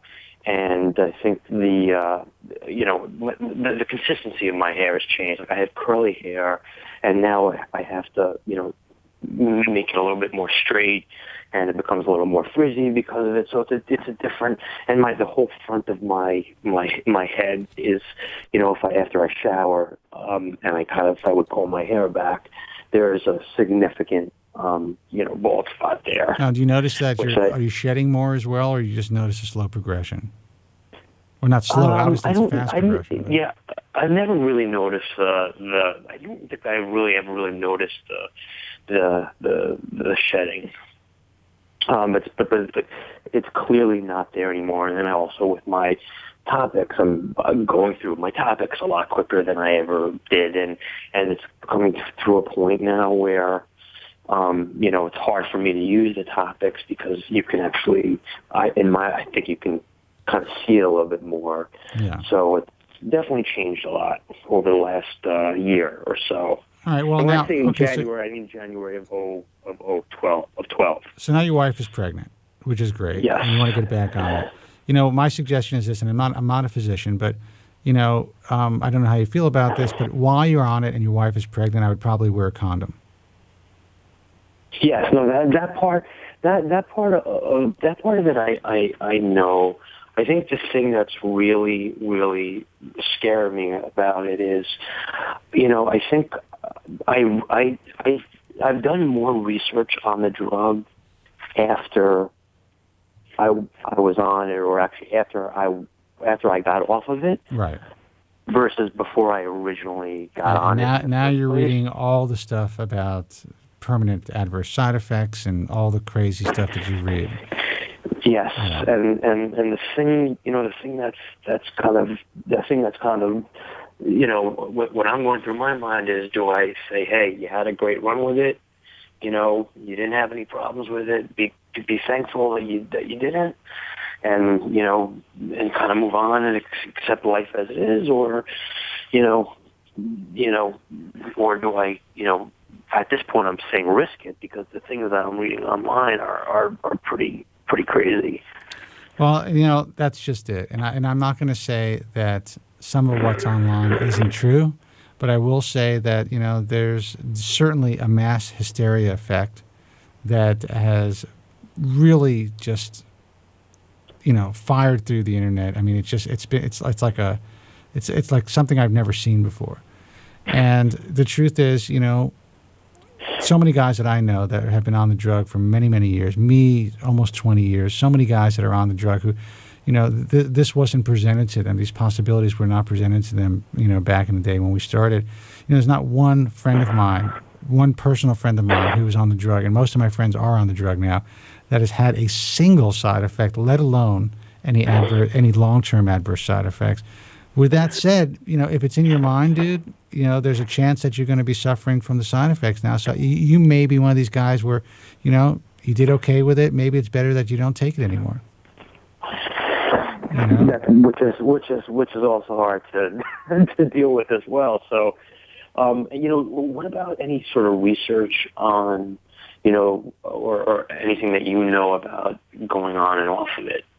People going on, and then all I can tell you, there's some clinical. There's no real clinical data. There's a lot of anecdotal data, and there's some physicians who are claiming that there's some clinical data out there. When what we're finding out is that data isn't really what you consider clinical data. A lot of stuff has been based on questionnaires and very, in my view, unscientific protocol. However, with that said, there are a few thousand people out there who are online who really either believe they have these side effects or who have these side effects. Okay? Now, Merck is dealing with things the way they have to deal with when they're involved in litigation, and that is basically just shutting up. shutting down and shutting up. They don't even have a website for Propecia anymore, it's amazing to me. Now, this is a drug that's been on the market for years, not just Propecia, but Finasteride in general for benign prostate hyperplasia. Until 2005, we went onto any of these websites, these RX websites where they had reviews for drugs, there was nothing. Until a couple of these sites came out, like Propecia Help and another site. And I don't know if that's you or Joe, but I'm having some problems with your phone. No, I don't think it's me. Yeah. I don't say anything. Well, I know, but maybe you're breathing into the phone or something. But anyway. Yes, I was reaching nothing. All right. So my point is this. Once somebody feels that they're harmed by something, and especially if they are very active and vocal, it is easy in today's world to get that message out there and for that message to grow and for other guys to think that the same thing is happening to them, or if in fact something is happening to them that is real, then those are two guys that can go out there and beat their drum. So my concern is always, all right, well, I guess there probably is a real possibility. There's probably these guys who are the anomaly, who are affected adversely by this drug in a way that 99.9% of the population wouldn't be. But a guy like you who has had success with the drug for so long, who didn't have any problem getting off the drug and now is considering getting on the drug, is fearful because of the stuff that he's reading on the internet. Now, how many years have you been on the drug? I think I went on in 05 and got off in January of 12. So, almost 7 years. 7 years. Did you have any adverse side effects in 7 years? I don't think so. No. Okay. And when you got off the drug, did you have any adverse side effects? I mean, I quit. Sounds like I'm smoking. I quit. Cold turkey. I didn't even know about these things that I'm reading now about how you should potentially weed yourself off of it. All right. So and I quit cold turkey, and nothing happened. No. So why do you think, at this stage, after 7 years, after quitting cold turkey, which is the fear now, because people think they say there's this crash scenario that happens when your hormones basically crash after you take the drug. Why do you think that getting back on it at this point would harm you? Hold on, Joe, I'm going to have to put you on hold, dude. Spence, I hear that noise too. You do? I hear it in the background. Maybe it's something audio. All right. So, I hear it on my phone. All right. So, is it logical? After kind of thinking back on your experience with the drug, is it logical to think that you're going to have adverse side effects now? I think there are a couple of things that are going through my mind. First thing, I'm 7 years older now, so I'm 37. So it's the first thing. So things change. Yes. As you get older anyway. So, and I read up, and maybe that's some of the things that these people are experiencing, that they don't realize that they're older, and, there could be other things playing into of course, what's going on when they get off the drug. The other thing also is, again, I don't know how the body works. So right. The fact that I'm going on it again, I think that is, I don't know how much research there is about people who have been on it, go off it, well, there hasn't been a lot, and there will never be enough, in my view, to really prove that causal effect. But with that said, there's nothing wrong with not taking a drug. There's nothing wrong with not putting something foreign into your body that's affecting your hormones. That's, that's a positive thing not to do it. So I'm not here to push the drug. For me, it's changed my life, and I do not think that I'll ever get off it unless, for some reason, there's a causal. If I am suffering with something and there's a causal effect there, then of course. But right now, in my life, it works. In your life, it might not work. And if you're going to have anxiety because of starting the drug, and that anxiety can end up causing sexual dysfunction or other issues, or even if it doesn't, just having it in the back of your mind that you never know when that other shoe is going to drop, it may not be right for you if you can deal with the natural progression of your hair loss. So that's something that you're going to have to weigh out. It's a really personal decision. You know what I mean? and then there's there's definitely, obviously, there's depression that comes with that side of it, and I think that's something that it's the fact that I am losing it is bothering me. It's bothering me a lot, and it seems that it's happening potentially much quicker, than someone else, only because I'm losing what I should have had lost in the first place. Right, and that's the way that it works. And I could see that would be very depressing, and I could see that. But go ahead. I was going to say, what about? I mean, I know it's a completely different thing, but does minoxidil, does that help for the front at all, or not at all? I actually think that it can, and again, I'm not a physician. Obviously, clinically, they only, when you're going for FDA approval, it costs a lot of money. So they basically had to have, find one thing where it worked, and basically they experimented on the crown, and they didn't move out. They didn't move any further. However, I do know that there are plenty of guys that have claimed that they've had good success in the front. I know that when I was using minoxidil back in the day, I certainly believe that I grew a little bit of hair in the hairline with it, and it kind of slowed things down for me for a long time, for several years. So I think for some guys it can work in the front. I also think that Propecia can work in the front. And again, I'm not a physician, but that's just my opinion. I will tell you that minoxidil is a hell of a lot weaker, and I see it as a temporary fix, as a Band-Aid, but it may be a Band-Aid that gets you through the next few years until something better comes along. So, it may not be a bad idea.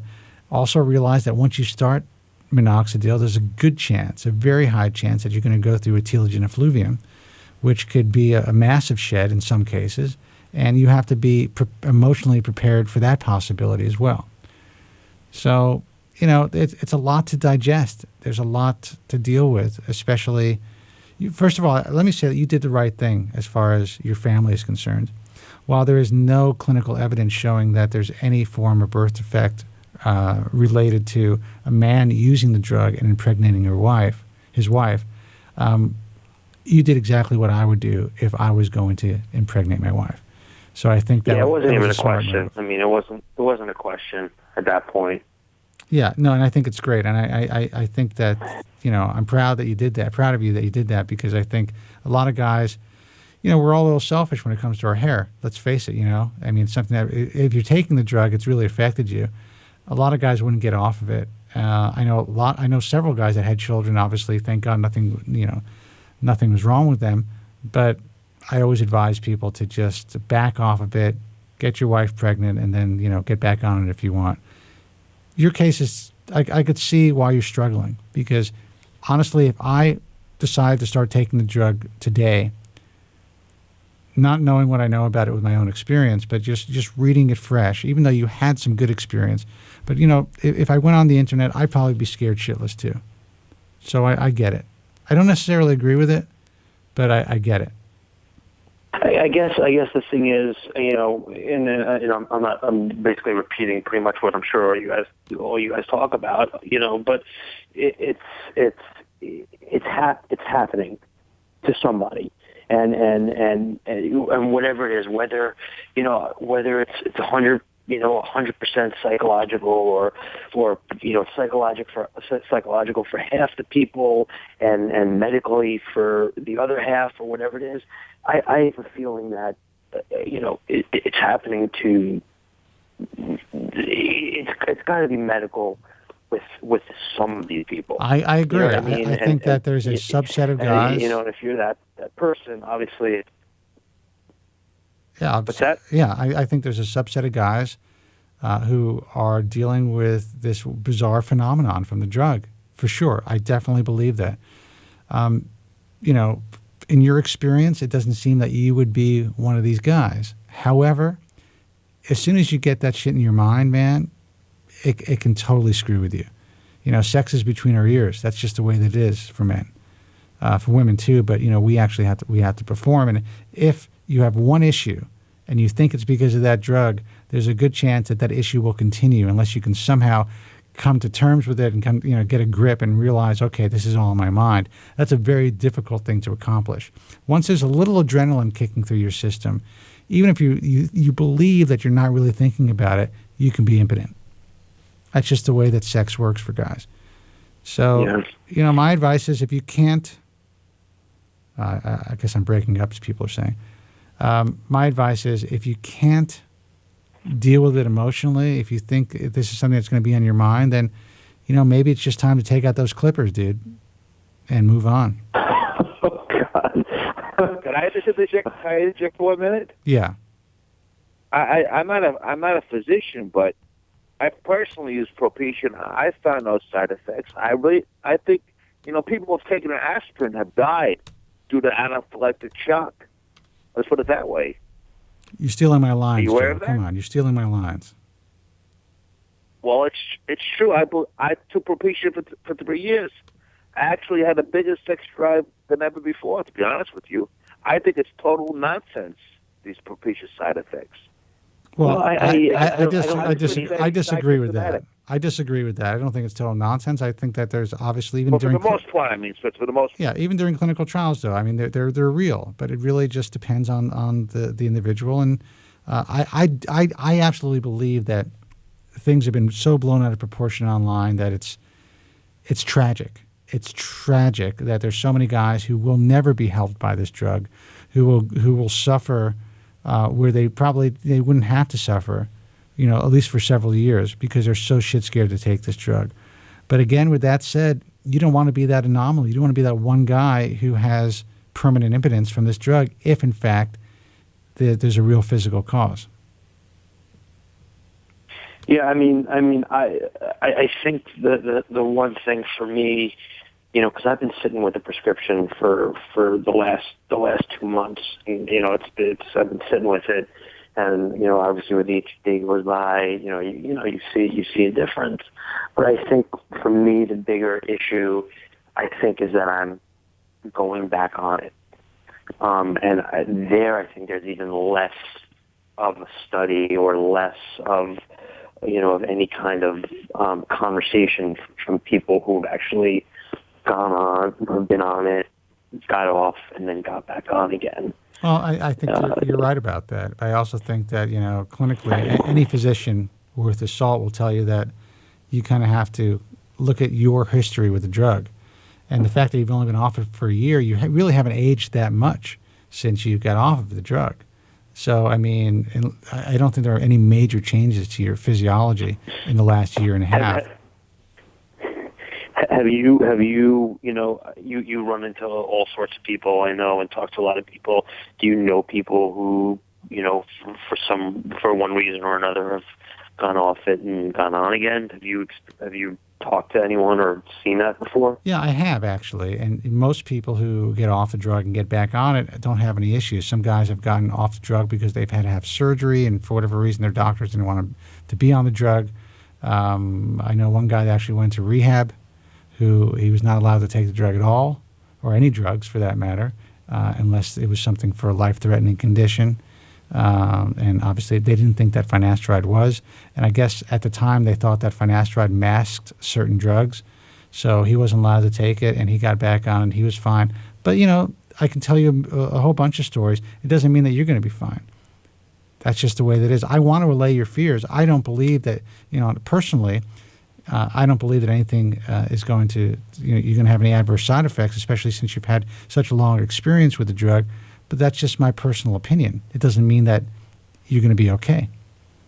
So I can't give you advice on that. The only advice that I can give you is, you got to try to be logical about this. But if you're so shit scared to take it, then it's going to affect you. It's not going to be a good experience. So take out those clippers, dude, and just do your thing and move on. What's the lesser of the two evils? I think that's the big thing. And that's going to be your struggle, man. That's something that you're going to have to come to terms with and figure out what you want. I mean, you got a wife, you having a kid. What does your wife think? She has no, she's one of those people who's not into any type of drugs. So she doesn't like any of those types of drugs, period. So she doesn't want me to go back on, but I know that You know, for me, it's it's different. It's like, you know, for someone to say, you know, it's like a woman coming to you and telling you, hey, I don't want you to be on that. Well, you know what I mean? imagine if your wife, you know, her all of a sudden her breasts were shrinking, and there's a drug to prevent that, and you know she had to get off the drug because she's having a kid, but she wanted to get back on the drug, and you're like, you know what? I don't care if your breasts shrink. I'm not into drugs. You know, don't take it. And I doubt you would say that though, but you know what I'm saying. So, you know, but I mean, how would she? You know, she has to put it into that context. How would she feel? You know, would she want to do something for herself? And, you know, but I appreciate the fact that your wife doesn't care. That's great. She doesn't give a shit if you go bald or not, but you do. So dude, this is going to be a struggle for you, man. This is a decision that only you can make. Yeah, and I guess the one last question I have for you is, you know, the stuff that I've lost, and I know it works differently with everybody. I mean, would I even expect to see that come back at this point, or more or less just maintain what I have today? I think, you know, it really depends on how you reacted before, you know. I mean, there are guys who react really well to the drug, and you may actually just reverse the miniaturization process and get back to where you were before you stopped taking the drug. That's a possibility. You may just maintain, but if you were a good responder to begin with, you're probably going to respond in the same manner. And again, I'm not a doctor, so, I mean, you should talk to your doctor about it. Yeah, my doctor is pretty, you know, I trust him, and he's very, very, very, very thorough. You know, he had no problem writing me one, but the thing is, he didn't even know about all this craziness that's on the internet. I actually had to show it to him, and then, of course, he said, well, there could be a million reasons for what all these people are experiencing, but he didn't even really know about all the stuff that's going on the internet, and I actually had to share that with him, and he still felt comfortable with it. So, well, listen, all I have to say, it's the internet. Anyone can write anything about anything, and you know, I'm sure there's some guys out there who are really suffering with this, and there's other guys who own product companies who are selling herbal supplementation for hair loss, who are probably out there trying to get the word about these possible dangerous side effects out there in a much bigger way. You never know where this information is coming from. I think the best thing to do is, speak to several doctors, maybe continue to listen to the show, hear from other guys who are on the drug. You've been on the drug yourself, so you have experience with it.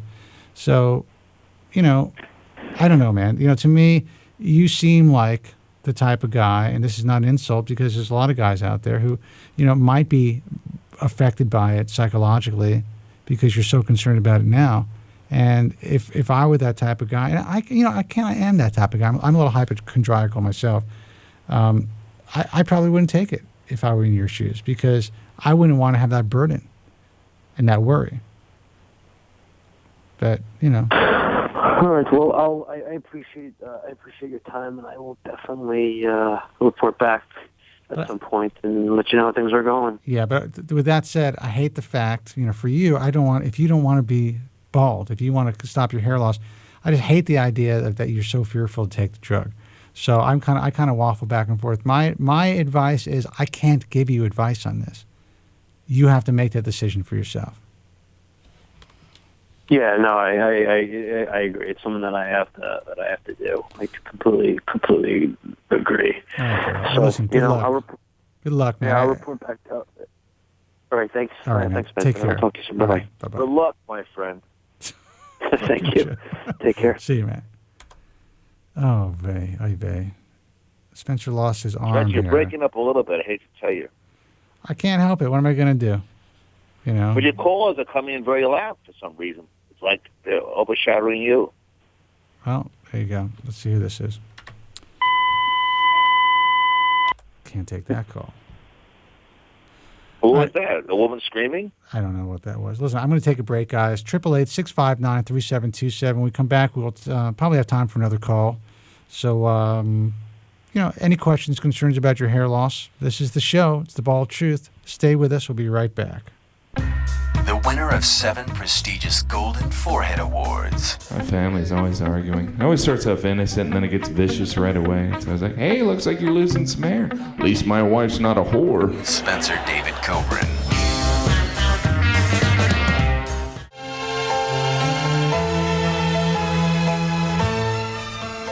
Hey guys, welcome back. 888-659-3727.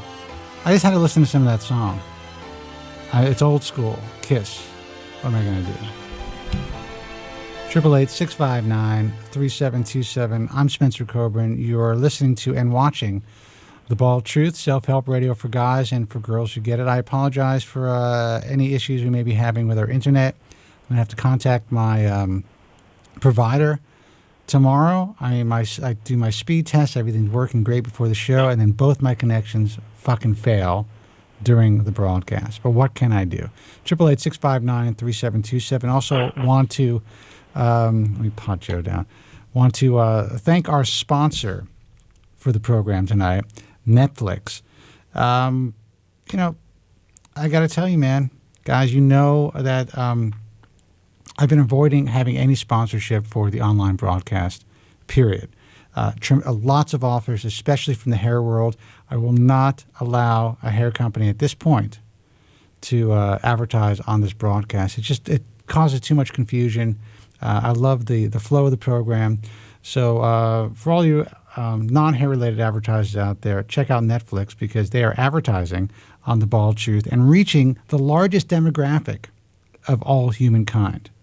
So if you want to get your 30-day free trial, check out the link at the bottom of the screen, netflix.com/GFQ. Not only will you get a 30-day free trial if you decide to sign up, but you're also helping guys from Queens, who are the guys who are putting this program and many other great programs out there for your enjoyment. Check out netflix.com/GFQ. And Netflix, thank you so much for supporting hair loss sufferers around the world. 888-659-3727 is the toll-free number. Let's take a phone call.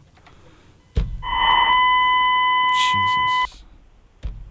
Same guy, Joe. Hello? I don't know if he has his computer. Hello? Yeah. Joe, can you hear me? Yeah, I hear you. I just heard like a loud humming sound just then. It wasn't Alice Cooper. That was Kiss. It was horrifying. Oh. Hello? Well, they're trying to call back in again. It's either their computer or they are just sending tone down the line. Let's see who this is. All right. Not fun. So we have 4 minutes to go. Yeah, we only got 4 minutes to go, so I'm not going to take any calls. What I want to say, I tend to call The Bald Truth on Easter Sunday, your UK show, which will be heard 8 p.m. Greenwich Mean Time, 12 p.m. Pacific Standard Time, and 3 p.m. Eastern Standard Time. That's I was correct. wondering, was there a different phone number on Sunday? No, it was the same phone number, but we were actually, that was a pre-recorded show specifically for Easter. Neither of us were able to go live that day. So I didn't realize that. I noticed we were discussing Prince, the way the Prince has been attacking Prince Harry over his recent discovery of his hair loss. Yes. I found that very interesting. Well, it's sad, actually, but that's the way the tabloids are. And this guy's he's a moving target, so what are you going to do? You know? I mean, what do people expect? I mean, look at his lineage. Look at his dad and look at his brother. I mean, of course the kid's going to lose his hair. There's a good possibility that he was going to lose, and he's losing it. So what? It is what it is. What? He's a fucking prince. In my opinion, yeah, I'm sorry. Go ahead. I researched the family, and I found out that Princess Diana's father, I did some research, was a Noah 6. Total Noah 6. Right. So my opinion, their hair loss comes from their mother, the maternal side. Their maternal grandfather was a Noah 6, which Prince William is pretty close to at this point. Right. Where the father still has a hairline. He does. He actually has a pretty good hairline. Look, whatever. Both these guys are, destined to have male pattern baldness, and that's just it. And they have to deal with it the way in which makes them feel most comfortable. I'm obviously under tremendous public scrutiny. So if they did decide to do something and it went wrong, they would be even more scrutinized. And then they decided to do something and it went right, even if they look great, they're still going to be scrutinized. So they have to be equipped to deal with it. I would love for Prince Harry to connect with me through the UK broadcast and say, you know what, Spence, I want to do something about this shit because I don't want a bald. I don't want to be a bald guy. And that would change the world. Just one of these brothers have to come out and talk about this, and it would change everything. They'd be attacked, you know that. They would be attacked, but you know what? So what? So what? Apparently, there's nude pictures floating around of Prince Harry in Vegas, and I mean, so what? He's going bald, and he potentially wants to do something about it. Why would that be such a bad thing? No, it wouldn't be. But how did you know these guys aren't secretly taking Propecia? No one really knows. No, we have no idea. I have a feeling, though, that if William started to take Propecia, the early throes of his hair loss, he probably would not be in the position that he's in right now. I mean, statistically speaking. But who knows? Who knows? Let me tell you something. Well, you know me, man. As soon as I started to bald, as soon as that drug was available, I was on it. I would have shot it intravenously. I didn't give a fuck. Didn't make a difference to me. And I was actually told of really scary adverse side effects. A doctor that I was getting my concoction of minoxidil and Retin-A from basically said that I was going to become a woman if I took this. I would get breasts. I would grow breasts. I would have severe... Was his first name Adam? Yes. Last initial L? Adam Lumberg.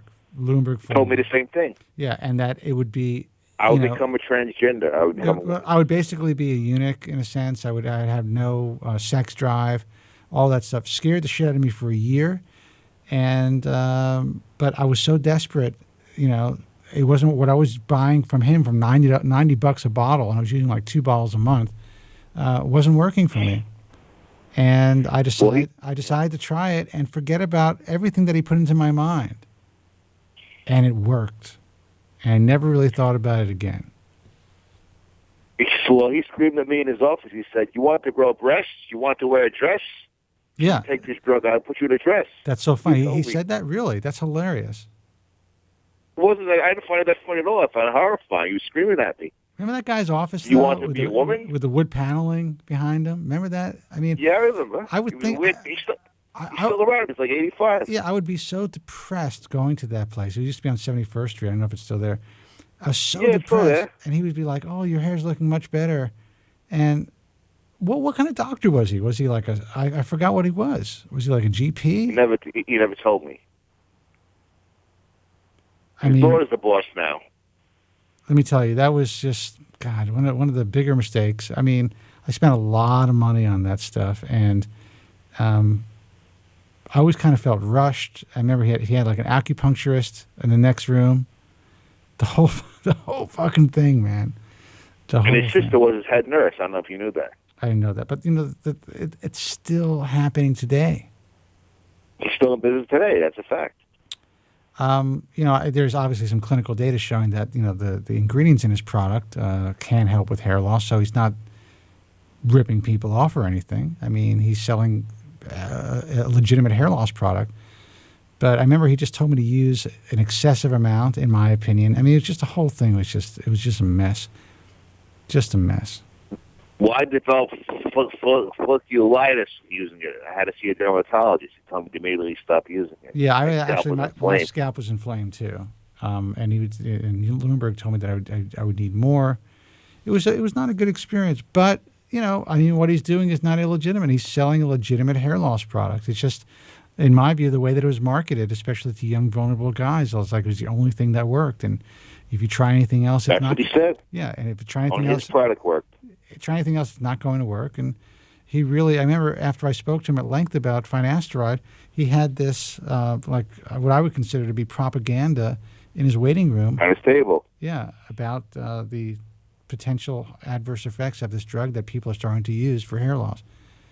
So, thinking about our last caller, I was really given some scary shit to think about before I took this drug. Now, obviously, it wasn't as widespread because it wasn't all over the internet. The internet was in its infancy.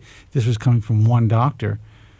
But, my fears were laid when I spoke to the guy that prescribed it to me and said, look, he never even heard of the drug. He looked it up in the PDR and said, this is a really safe drug. I have no problem prescribing this to you. This is before it was Propecia. This is when it was Proscar, before Propecia was approved.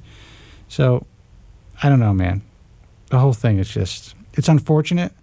But again, who am I to tell someone to take a drug? I mean, they're probably better off not taking it anyway in the long run. If you can deal with your hair loss, just move on. Well, I told the gentleman, taking aspirin can kill you. So, I mean, Propecia is really, in my opinion, is a benign drug. I mean, I think the gentleman should take it. I'm not a physician. That's just my opinion. Well, compared to a lot of drugs, it's pretty, it's one of the safest drugs, at least in the PDR. But, there's a lot of crazy stuff going on out there. So I certainly understand why people are fearful. Guys, let me say one thing quick. At the very least, this is going to trigger an FDA investigation, I think, at the very least. What's going to trigger? All this stuff going online about Propecia, all these things, litigation, and everything else. Where you been? Of course, man. And there's all these lawsuits. All these lawyers are saddling up, and they're just jumping on board. And it's like these lawyers smell blood, man. They smell blood in the water. They're like sharks. Well, they're throwing gasoline on the fire. Obviously, the lawyers. Yeah, don't get me talking about lawyers. Listen, guys, we got to go. All right, good. God bless you, Spencer. Joe, thanks for hanging out tonight. Let me get out the website. Thank you for making me your American sidekick. You got it, man. The website's thebaldtruth.com, of course, for archive shows of the archive broadcasts of The Bald Truth. If you want to, I can't speak tonight. If you want to interact with other hair loss sufferers, you can go to our message forum, baldtruthtalk.com. If you want information on hair loss and its treatment, check out the American Hair Loss Association at americanhairloss.org. Until next time, be strong, God bless, and thank you so much for listening. Thank you very much. I'm sorry for any inconvenience you may have been put to prior to the program, and I'm glad you enjoyed it. And if you could now leave by the exits at the rear, that'd be splendid. Thank you. Good night.